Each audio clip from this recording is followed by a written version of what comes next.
지휘자님이 코로나에 관해서 금요일 저녁에 통화했는데 이틀째 되니까 살만하다는 거 보니까 심하진 않은 것 같습니다. 어제는 통화를 못했고요. 이렇게 저렇게 아프신 분이 많은데 여러분 참 좋은 친구들인 것 같아요. 제가 걸렸다고 다 이렇게 앞다투어 걸려주셔서 감사하고, 그 다음에 우리가 함께 기도하고 돌부분 돕기원하니까 그냥 가만히 있지 말고 꼭 교회에 직접이나 순장님들 통해서 연락을 주시면 직접 하시면 더 좋고요. 감사하겠습니다. 잔치 이야기입니다. 추석에 잔치 이야기를 하니까 좋습니다. 그런데 이 잔치에 대한 것이 사실은 두 잔치가 나와요. 우리가 읽은 7절부터 14절까지 있고 15절 이후로도 이어서 또 잔치가 나옵니다. 그래서 두 잔치 이야기인데, 그러니까 두 개의 잔치가 하나의 흐름을 가지고 이 성경에 나오면서 다양한 주제를 이야기합니다. 그래서 이것은 강조하기 원하는 것에 따라서 설교자에 따라 해석자에 따라 다양한 관점을 갖습니다. 저는 그거보다는 이 흐름 전체를 우리가 좀 이해를 해서 하나님께서 우리에게 주시는 아버지의 뜻이 무엇인가를 좀 깨닫기를 원합니다. 제일 먼저 나오는 것은 이제 7절, 8절에 대한 거죠. 높은 자리에 앉기를 원하는 사람들을 보시고 어떻게 해야 높은 자리에 올라갈 수 있고 영광을 얻을 수 있는지를 보여줍니다. 겸손에 대한 교훈인가? 일단은 그게 맞아요. 겸손에 대한 교훈. 그런데 이 교훈이 조금만 생각해 보면 그냥 상식적인 이야기예요. 어떻게 존경과 영예를 얻을까? 다른 사람이 존경하면 얻는 거죠. 우리는 늘 다른 사람과의 관계 속에서 살아갑니다. 어떤 분은 그 관계를 너무 중시해가지고 다른 사람이 나를 어떻게 보는가 이것 때문에 꼼짝 못하는, 특히 우리 청소년들이 그렇죠. 사춘기에 내 친구가 나에게 뭐라고 했나, 그걸 또 밤새 친구들 SNS를 뒤져가면서 봐가지고 상처를 막 받아요. 그거 못 보면 상처 안 받아도 되는데 그 사람이 없는 자리에서 그 사람에 대해서 흉허물 보는 거 좋은 일은 아닙니다만 나에게 대고 얘기한 건 아니니까 그건 그 사람이 나하고 뭘 하자는 그런 얘기는 아닙니다. 그래서 그런 이야기는 신경도 쓸 필요 없고 굳이 옮길 필요도 없습니다. 나를 사람들이 어떻게 보는가 아무 상관없죠. 제가 군에서 정말 황당한 걸 봤는데, 휴가를 간다고 탁 다리에서 군인들은 칼주름이라고 하는데 칼날처럼 이렇게 다 뭐 손가락 벼지겠다 뭐 이런 농담을 하면서 또 이 구두도 아니죠. 전투화를 얼마나 정성껏 땄는지만 새까맣게 만들어 반짝반짝하게 하고 재주가 좀 있어요. 기술이 있습니다. 그래가지고 딱 휴가 신고하고 정문을 나가면 되게 흙길을 걸어가잖아요. 금방 뿌연해져요. 예. 아니 이 사회에 있는 사람 누가 저 군인 전투복 잘 다렸다 칼주름이다 그걸 누가 봐요? 군인이네 이렇게 얘기하지. 사실은 다른 사람 그렇게 큰 관심 없고 다림질을 열심히 했네요, 전투화를 닦았네요, 그래봐요. 그게 다예요. 그 이상은 뭐가 없는데 자꾸 사람들이 나를 어떻게 보는가에 대해서 신경을 많이 써요. 참, 그러면 여러분 이건 아무래도 건강한 자아하고는 조금 거리가 있다 이렇게 보입니다. 하지만 그렇게 다른 사람 때문에 내 존재가 흔들리는 수준이 아니라면 우리는 늘 다른 사람과의 관계를 생각하고 살게 됩니다. 사실은 나의 인격이나 또 내 존재는 타인이 나에 대해서 무엇이라고 평가하는가에 의해서 그 실체가 만들어지는 그런 특징이 있습니다. 그런 거죠. 제가 한 번은 외국에서 공부를 오래 하고 온 자매인데 나이는 좀 있는 싱글인데, 그래서 우리나라 굴지 기업에 여기 취직을 조금 과장급 되는데 잘 했어요. 한 번에. 그랬다고 이제 교회 등록도 하고 청년부에, 제가 그 청년부를 섬기고 있었으니까 목사님 식사를 한번 사고 싶다고, 그래서 제가 기쁜 마음으로 나갔어요. 어디 뭘 사주나 보자. 이제 패밀리 레스토랑 뭐 그런 건데 약간 좀 깔끔한 그런 데였어요. 그리고 뭘 시키는데 뭐 전 모르죠. 주는 대로 먹으니까. 저는 몰랐는데 뭐가 빠졌다는 거예요. 계속 얘기. 목사님 뭐가 나와야 되는데 안 나왔네. 이게 먼저 나오면 안 되는데. 이분이 하는 일이 이제 그런 일이었거든요. 잘 알고 이제 조금 지나가다가 매니저를 부르더니 거기에 대해서 컴플레인을 했어요. 항의를 하니까 매니저가 쫄쫄매더라고요. 실수했다고 바로 조치해 주겠다고. 그럼 가지고 오더라고요. 그리고 다시 와서 사과를 해요. 죄송하다고 그랬더니 이 자매가 딱 보더니 죄송한 줄 알면 뭐 좀 해봐요. 그랬더니 그분이 뭘 하대요? 뭐 서비스물을 갖고 와서 뭘 하대요? 제가 그걸 세상에서 제일 맛없는 디너로 먹었어요. 그리고 제가 생각했어요. 난 평생 식당 가서 저런 짓 안 하겠다. 그러면서 그 앞에서 자기의 권력, 커스터머로서의, 고객으로서의 권력을 딱 주장하면서 그 사람을 보니까 누구 어린애일 것 같은데, 한 집의 가장 같은 애기가 어릴 것 같아요. 그런 사람을 그냥 묵사발 내면서,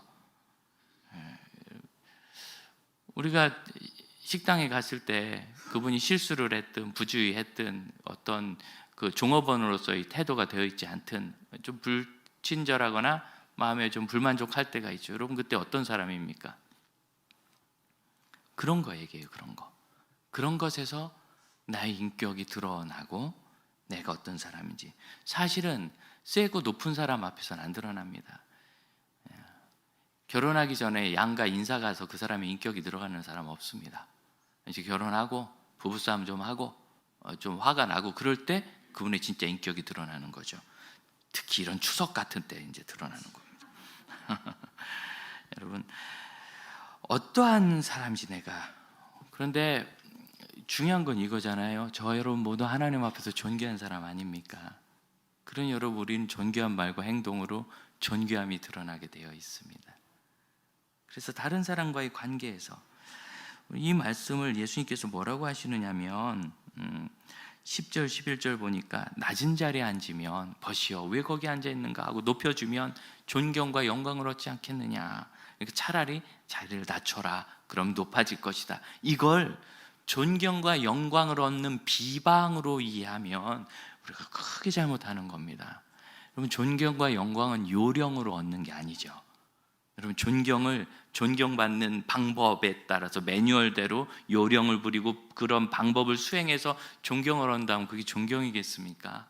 그 사람에게서 드러나야죠. 사람들이 그를 만났을 때 그 마음이 열려야죠. 이런 건 여러분 너무나 상식적인 사람인데 결국 가장 중요한 상식은 그겁니다. 본질적으로 귀한 분이 되시는 것.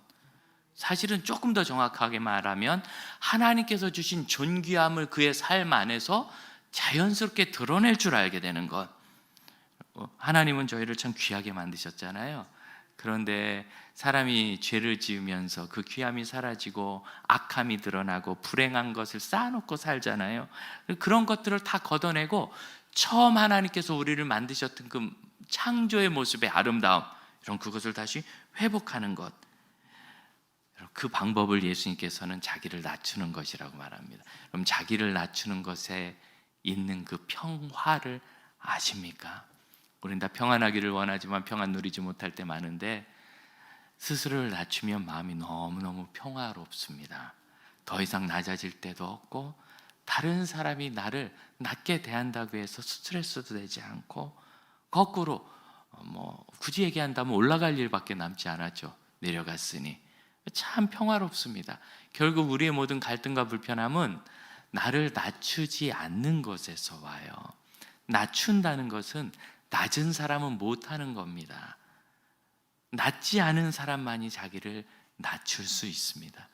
그래서 내가 낮아져서 섬기겠다는 마음을 먹는 그 순간 그의 존귀함이 드디어 드러나기 시작해서 그가 낮아져서 섬기는 그 순간 그는 낮아진 사람이 되고 본질적으로 존귀함이 회복이 되게 되어 있어요. 그러니까 내가 가진 게 있어야 낮추죠. 그럴 필요 없이 나를 낮추면 그 순간 가진 것이 만들어지게 돼 있어요. 이건 하나님께서 우리에게 본질적으로 주신 일이기 때문입니다. 또한 이 본문은 이웃에 대한 우리의 관점을 보여줍니다. 낮춤이 어디에서 오는가라고도 말할 수 있는데요. 12절 보면 예수님께서 예수님을 그 잔치에 청한 사람에게 말씀하십니다. 좀 권세 있고 유력한 사람, 그런 사람들 청하지 말고 소외된 사람들을 청하라. 13절 가난한 사람, 몸 불편한 사람, 지체장애인들, 시각장애인들 이런 분들을 청하면 14절 그들은 갚을 것이 없으므로 하나님께서 당신을 갚아주실 것인데, 그러면 13절 높은 사람을 청하면 그 높은 사람은 당신에게 갚을 게 있어요. 힘 있는 사람은 당신에게 갚을 게 있어요. 능력 있는 사람은 당신에게 갚을 게 있어요. 여러분 여기서 그러면 이 잔치의 주인은 예수님을 왜 청했는지를 묻게 됩니다. 당신은 주님을 왜 청했습니까? 예수님이 그때 인싸하셨거든요. 유력한 분이고 인기가 있고 예수님이 가는 곳은 중요한 자리고 예수님이 어디 가신다면 모든 사람들의 관심이 거기 쏠리고 귀한 말씀을 좀 들을 수도 있겠고 혹시나 그 자리에서 병자라도 나오면 이게 아주 너무 또 놀라운 일 아니겠습니까? 예수님을 그래서 모셨다면 그 사람은 예수님께 뭔 기대하고 모신 거죠. 받을 게 있어서. 그러나 예수님은 그에게 말씀하시지 않았습니다. 나를 근데 왜 불렀어요? 내가 뭘 해주길 원하는 거 아니에요? 여러분 정말 예수님을 왜 찾으십니까? 왜 예수님을 만나기 원하십니까? 이 13절의 비유는 어쩌면 우리 모두에게 우리가 하나님을 찾는 이유에 대해서 한 번 더 고민하게 하는 건지도 모르겠어요. 거꾸로 물어봅시다. 하나님은 우리를 왜 찾으시죠? 자, 이 13절에 있는 이 가난한 사람들, 소외된 사람들, 장애우들, 이 당시에 가난과 소외라는 것은 그 불쌍함을 넘어서 신께 저주를 받은 일이라고 유대인들은 믿었어요. 그러니까 유대인들의 개념 속으로 들어가 보면 저주받은 사람들, 하나님이 버린 사람들, 그래서 장애를 입고 태어나고 사고를 당하고 질병에 걸린 사람들을 청하는 것은 저주받은 사람을 가까이 하는 것 같아서 터부가 되었어요. 그런데 그런 일들을 정말 한다면 그 이유는 아무 데서도 찾을 수 없고 딱 하나, 그들에 대한 인간적인 사랑 때문이라고 밖에 말할 수 없어요. 그들을 사랑하니까 남들은 다 피하는 사람을 내가 돌려받을 것도 없는데 청해서 잘 대접을 하는 거겠지요. 그럼 하나님은 바로 우리를 그렇게 사랑하지 않으셨습니까? 하나님이 나를 본질적으로 사랑하신다는 것, 니느웨 성 아시죠? 요나가 파송되었던, 하나님께서 니느웨 사람들을 용서하실 때 요나가 그 일에 대해서 화를 냅니다. 내 이럴 줄 알았습니다. 하나님 벌 내리신다고 하고 또 봐주실 줄 알았어요. 그때 하나님 뭐라고 하시느냐면, 이 큰 성읍 니느웨에는 좌우를 분별하지 못하는 자가 12만 명이요, 짐승들도 많이 있나니. 여러분, 좌우를 분별하지 못하고 죄를 짓는 사람, 어떻게 죄를 짓느냐? 요나를 처음 부르실 때 하나님께서 뭐라고 하시느냐면, 너 니느웨에 가서 여호와의 심판이 임할 것이라고 말해라. 왜냐하면 그들의 악독함이 하나님에게까지 들렸기 때문에. 이 표현은 악독이 넘쳐가지고 하늘에 쌓인 걸 말해요. 소돔과 고모라 같다는 뜻입니다. 그 악독한 성읍 니느웨, 좌우분별 못하고 막 죄를 짓는 그 니느웨, 그 니느웨를 하나님이 내가 12만 명이나 죄를 짓고 사는데 거기를 어떻게 아끼지 않겠느냐. 여러분 이해가 되세요?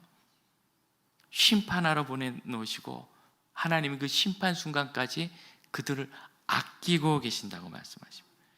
하나님께서 우리를 아끼시는 것은 우리가 사랑받을 만하거나 괜찮은 사람이거나 뭔가 해결됐기 때문 아닙니다. 그냥 사랑하시는 것. 하나님은 본질적으로 우리를 사랑하시고 근원적으로 사랑하시고 영원히 사랑하십니다. 그런 사랑을 하나님은 우리를 부르시는데, 그러면 우리는 하나님을 어떻게 만납니까? 제가 목회자로서 참 기가 막히다 생각하는 표현이 있어요. 제가 하나님께 기도하고 응답도 받고 사랑도 받고 내가 은혜 받아 사는데 요즘 예배를 좀 드리러 못 가서 마치 하나님께 무슨 담례로 예배를 드리는 것처럼 웃기다고 생각해. 여러분 예배하십니다. 하나님께 무슨 유익이 있어요? 우리가 예배하면 하나님께 뭐 생기는 게 있어요? 헌금? 여러분 얼마나 헌금하세요? 하나님께 정말 깜짝 놀랄 만큼 헌금하세요? 도대체 하나님이 왜 우리 예배를 받으셔야 돼요? 마치 하나님께 예배를 막 드려가지고 하나님을 영화롭게 하는 것처럼. 우리 찬양대 오해하면 안 됩니다. 국립합창단 같은 실력과 화성으로 막 준비해가지고 하나님께 찬양을 하는 막 놀래가지고 영광 받으시는,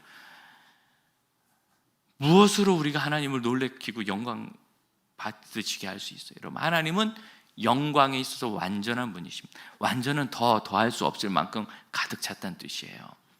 하나님께 더 영광 돌릴 방법이 우리에겐 없어요. 유일한 것 하나는 마땅한 사랑을 하나님께 드리는 거죠. 그럼 이 예배를 왜 드리십니까? 왜 하나님을 찾으십니까? 하나님을 사랑하시기 때문이기를 원합니다.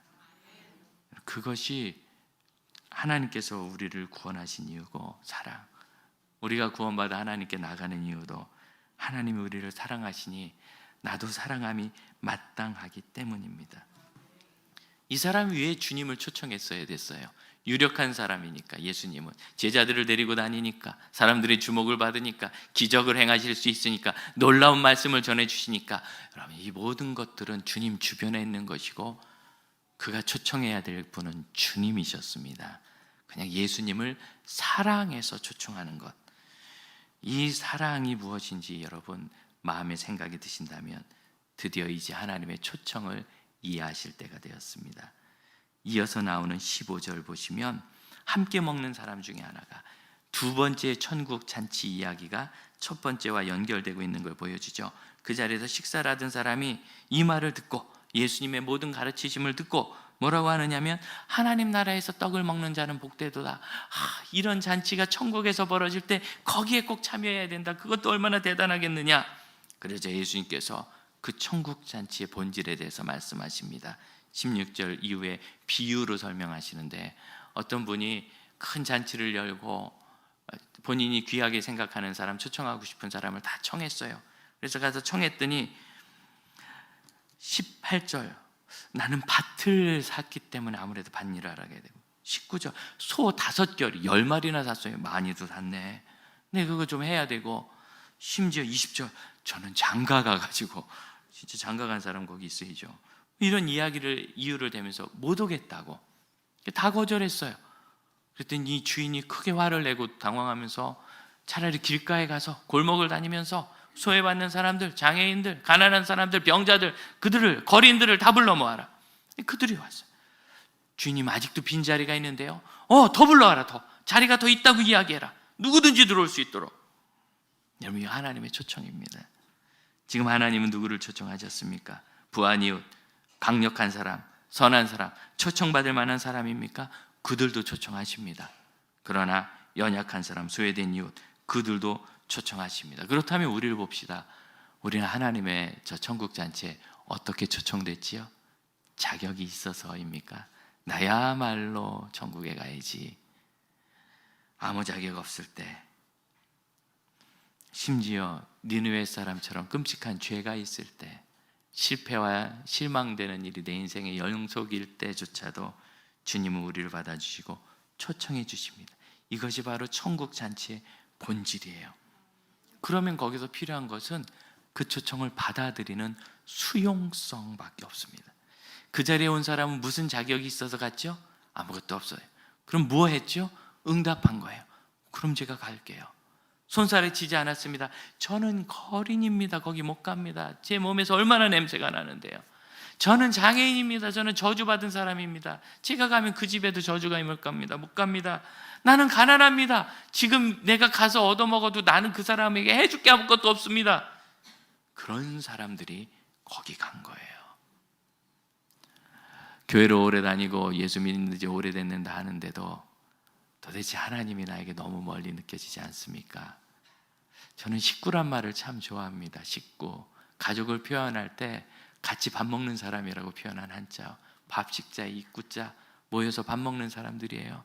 식구, 우리는 하나님의 식구인데 그 얘기는 모인 자리에서 밥을 먹어야 되잖아요. 밥상머리의 초청이에요. 이 밥상이 뭡니까? 6명의 식구들이 하루 종일 지역에서, 직장에서, 학교에서 친구 만나 구직하러 다니라 애를 많이 썼는데, 어떤 사람이 일이 잘 돼서 그날 큰 돈을 벌었을 수도 있고, 어떤 사람은 그날 아주 안 좋은 일을 겪어가지고 불행하게 돌아왔을 수도 있지만, 모두가 둘러앉아서 밥을 먹는 것이 식구입니다. 그게 식탁이에요. 우리 하나님 앞에 나가지 못할 사람 없고, 그 앞에 나갔을 때 더 뛰어날 사람도 없습니다. 오히려 하나님은 누가 낮은 자리에 앉는가를 찾으십니다.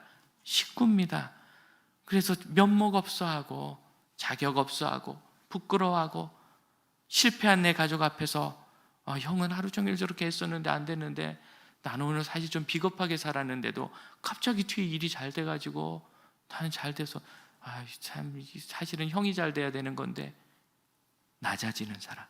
내 형 그럴 줄 알았어. 뭐 실력 좀 있다고 좋은 대학 나왔다고 잘난 척 하더니 봐, 내가 더 낫지. 교만한 사람이 아니라 실패한 사람과 연약한 사람을 오히려 보듬어 줄 수 있는 식구. 이 자리에 온 거린이 그 앞에서 뻐겼겠어요? 부자 앞에서? 이 잔치에 온 장애우가 거기서 건강한 운동선수 앞에서 뻐겼겠어요? 나 초청받았다고? 다 초청받았어요. 그러나 만일 그가 어쩌면 저 사람은 저렇게 평생 뜀박질 잘해서 1등 할 때마다 하나님께 영광 그랬지만 나는 하나님 믿는다는 얘기하기도 창피했다고, 하나님 믿는데 왜 이렇게 가난하고 왜 이렇게 못났냐는 소리 들을까 봐, 하나님 이름의 영광이 흠갈까 봐 나 그 얘기도 못했다고 얘기하는 그 겸손한 한 사람, 주님이 그를 높이시겠다고. 그로 인하여 그 자리에 있는 사람이 얼마나 빛이 나고 평안했는지 몰라요. 그가 갈등을 일으키지 않고 평화로운 낮은 자리를 선택했기 때문에 아마 그 스스로 낮다고 생각했겠죠. 그러지 않으면 가식입니다. 낮아지는 마음을 배우는 것, 낮은 마음을 배우는 것.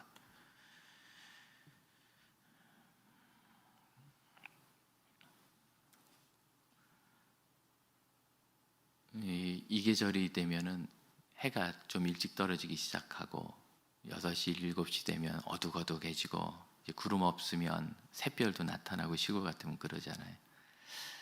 제가 그럴 때 13살, 14살 때 시골 산골 구석에 사느라 가까이 중학교가 없으니까 부모님이 저를 읍내 중학교에 내보내셔서 친척 누님 집에 얹혀 살았습니다. 좋은 분이었고 밥도 잘해주고 용돈도 가끔 주고 은행원이었는데 그 당시 은행 이 모든 일을 주판으로 했어요. 전자계산기도 아니고 주판으로. 그러니 뭐 매일 잔업이 빨리 집에 오면 9시, 늦으면 11시, 12시 밤새기도 일수였고 3시 좀 넘어서 집에 가면 이 13살짜리가 혼자 밥 차려 먹고 저녁 내내 할 게 없어요. 이 촌놈이 그 당시에 학원도 없었고 독서실도 없었습니다. 시립 도서관 하나가 저녁 8시까지 했지만 전 거의 가까이 가지 않았습니다. 위험한 곳이라고 생각하고 그냥 멍하니 할 일 없이 시간이나 보내는 정말 촌뜨기였어요.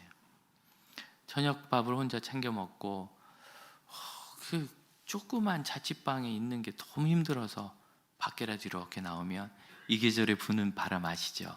분다고 시원하지도 않고 그렇다고 춥지도 않고 그냥 바람. 마음이 얼마나 외롭든지.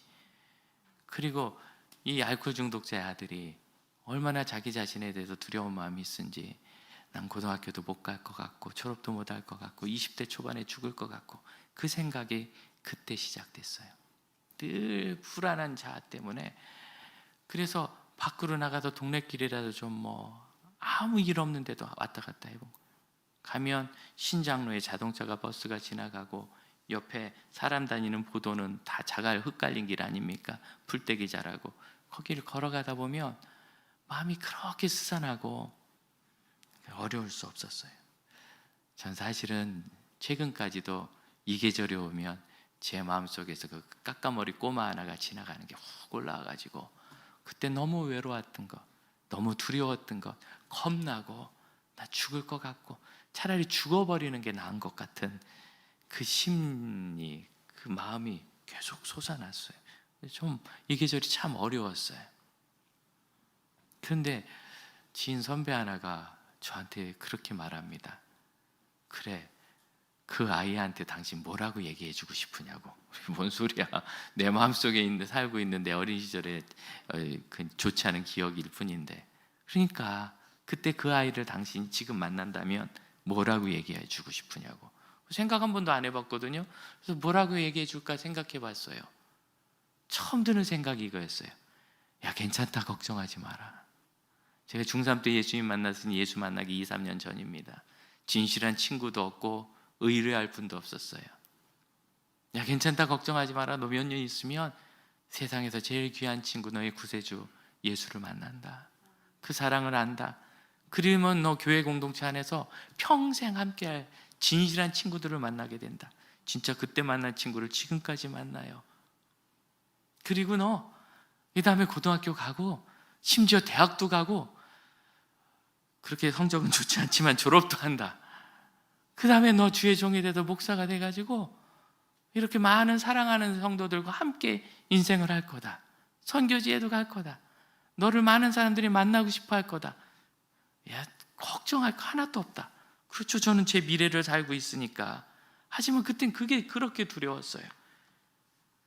그렇게 얘기해 줄 것 같아요.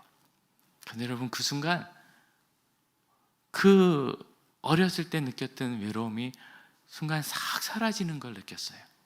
아, 이건 정말 말할 수 없는, 이유도 없는 막연한 두려움이구나. 왜 이유도 없는 거냐면 우리가 사는 이 세상은 정말 외롭습니다. 스카펙 박사가 얘기했듯이 세상은 고통의 바다고, 그 고통은 언제 끝나냐면 세상이 고통의 바다라는 사실을 받아들일 때 끝납니다. 아무런 걱정 없어요. 수용하는 거예요. 내 삶은 하나님이 함께 하시고 걱정할 거 없다. 여러분, 지금 50대 중반이 되는 저도 또 나름대로 두려운 게 있겠죠. 나 은퇴하면 어떻게 될까? 우리 성도들이 나이 든 목사라고 이제 빨리 그만두라고 그러진 않을까? 요새 많은 교회가 그런데요. 그러기 전에 빨리 그만둬 버려야지, 이런 목사도 많대요.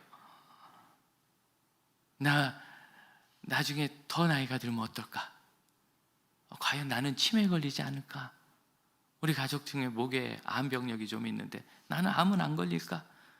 그래서 얼마 전에 장로님들하고 의논해서 제가 암보험을 들었어요. 처음으로. 그냥 과학적으로 든 거예요.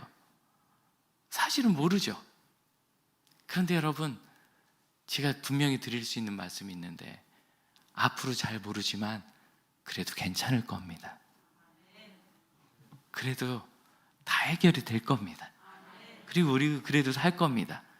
왜냐하면 제가 그 13살 때를 쳐다보면 너무나 끔찍했는데 사실은 아무것도 걱정할 게 없었어요.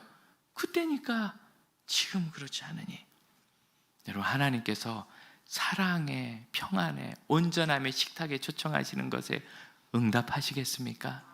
하나님 잘 모르셔서 그렇지만 저는 끔찍한 환경 속에 있어요.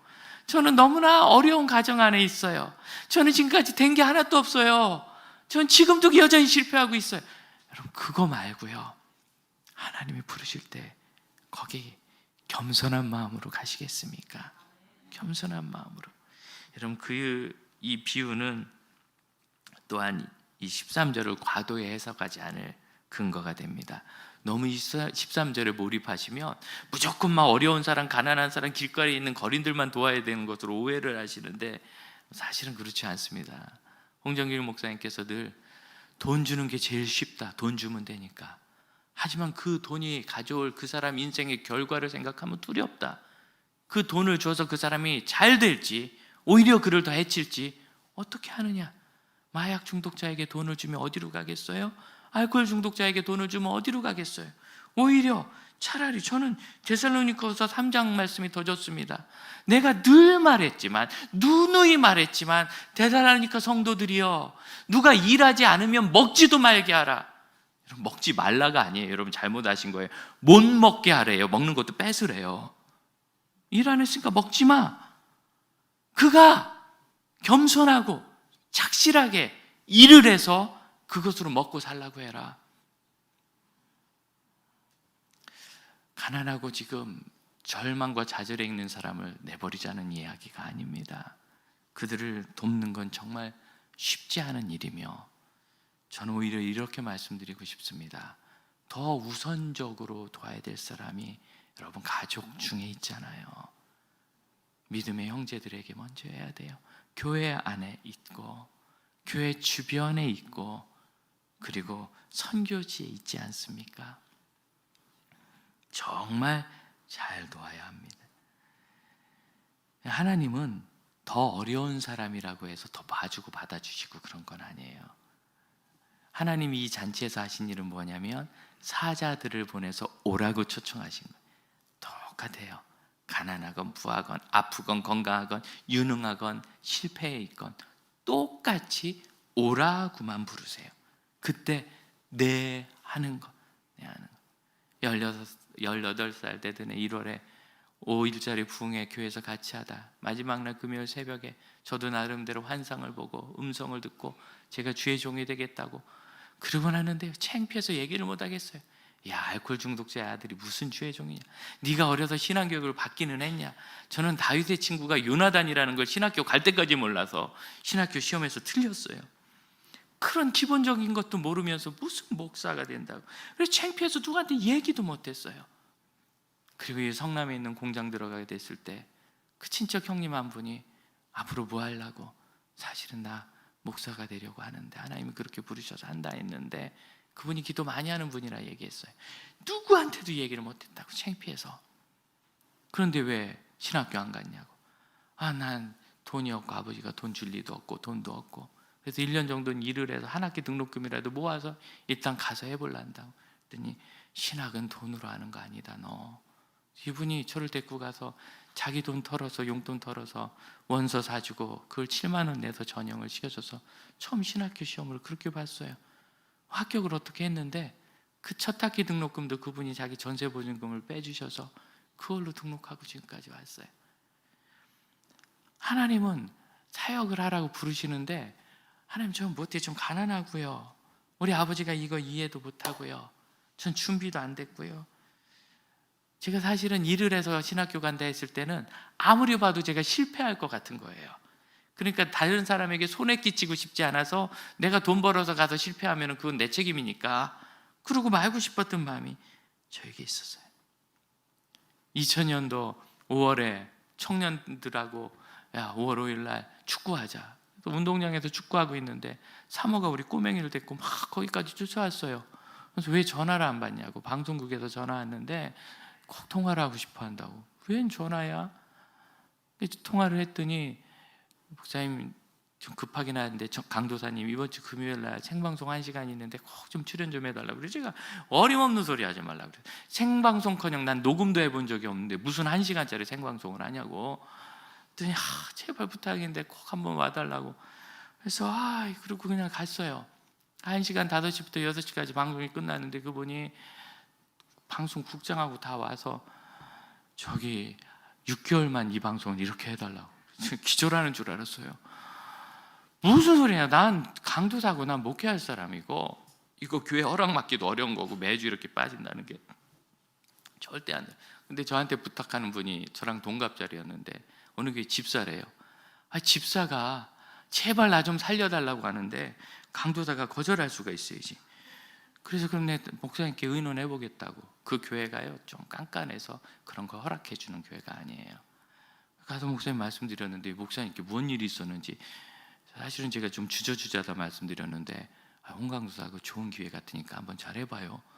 생전 그런 말씀 안 하실 분이 실수를 하셔가지고 그래서 2000년도에 시작한 걸 지금까지 하고 있지 않습니까? 아시죠? 제가 그래도 제법 극동방송 전국에서 섭외 순위 1위라는 거 아시죠? 23년을 이렇게 할 줄은 저도 몰랐어요. 그러나 시작할 때는요, 나는 못한다고 생각했어요. 늘 그렇습니다. 여러분 묻습니다. 하나님께서 차리신 그 은혜의 식탁에 가시겠습니까? 하나님이 주신 그 수많은 가능성을 수용하시겠습니까? 내 준비나 내 자격을 보지 않고 내 과거의 상처나 고통을 보지 않고 하나님이 하신다면 거기는 가야지 순위를 두시겠습니까? 우리 찬양합시다. 예수 따라가게 하옵소서. 세상이 아닌 오직 어린 양 예수를 따라가게 하옵소서. 우리 찬양하고 하나님 뜻 안에서 하나님의 부르심을 따라 하나님의 식탁, 여러분 이 땅에서도 식탁이에요. 여러분 저 천국에서도 식탁입니다. 우린 늘 하나님 앞에 있습니다. 그렇게 살도록 기도합시다.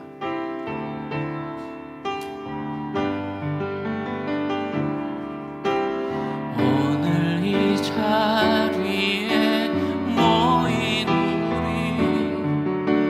어린 양 예수 따라가는 무리 되게 하소서.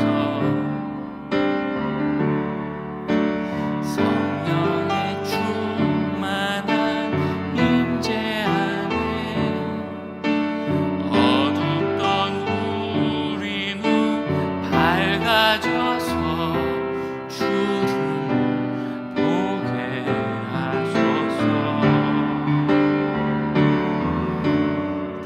당신의 겸손함, 당신의 거룩함, 당신의 정직함 우리에게 보이사 내 안에 교만함, 내 안에 천박함, 내 안에 거짓됨 모두 벗어버리고 어린 양 예수 따라가는 무리 되게 하소서. 함께 기도합시다. 하나님의 잔치로 주신 이 땅 가운데 하나님의 상 안에 있게 하옵소서. 그리고 저 천국의 잔치를 바라보는 참 믿음의 자녀들로 살게 하옵소서. 기도하겠습니다. 주님, 그 잔치상에는 높은 이나 낮은 이가 없으며 오직 겸손하여 자기를 낮추는 사람이 평화를 가져옴으로 하나님의 사랑을 받으며 그 잔치에는 실패한 심령이 있을수록 성공하며 그 잔치는 연약할수록 잘 되오니 주여 그 잔치를 주와 함께 살아가게 하옵소서. 주님 주신 은혜 안에 거하게 하옵소서. 하나님 주신 잔치가 거룩하니 저희를 변화시키며 하나님의 뜻으로 저희를 채우시고 인도해 가심을 믿사오니 이 땅 가운데 평화의 잔치를 이루게 하옵소서. 영원한 나라를 바라보게 하옵소서. 우리 다같이 자리에서 일어나서 다시 한번 찬양합시다. 오늘 이 자리에 모인 우리 모두 어린 양 예수만 따라가는 참된 주의 자녀들, 그 잔치에 참여하는 사람들 되게 하옵소서. 아멘. 오늘 이 자리에 모인 우리 어린 양 예수 따라가는 무리 되게 하소서. 성령의 충만한 임재 안에 어둡던 우리는 밝아져서 주를 보게 하소서. 당신의 겸손함, 당신의 거룩함, 당신의 정직함 우리에게 보이사 내 안에 교만함, 내 안에 천박함, 내 안에 거짓됨 모두 벗어버리고 어린 양 예수 따라가는 무리 되게 하소서. 주님, 이 땅 살아갈 때 많은 사람이 걸어가는 평안해 보이는 넓은 길이 아니라 우리 주님께서 가신 그 좁은 길을 갈 때 그 안에 하나님의 뜻에 순종하는 큰 평안함이 얼마나 큰지, 그 기쁨이 얼마나 큰지, 그 완전함이 얼마나 큰지 항상 누리는 예수의 제자 되게 하여 주옵소서. 지금은 우리 주 예수 그리스도의 은혜와 하나님의 크신 사랑과 성령의 역사하심이 자기 자신의 연약함으로 인하여 낮고 상한 갈대가 되어 그 어린 양 예수의 잔치에 참여하는 믿음의 형제자매들, 이 삶과 내세의 영광 위에 이제로부터 영원토록 함께 하실지어다. 아멘.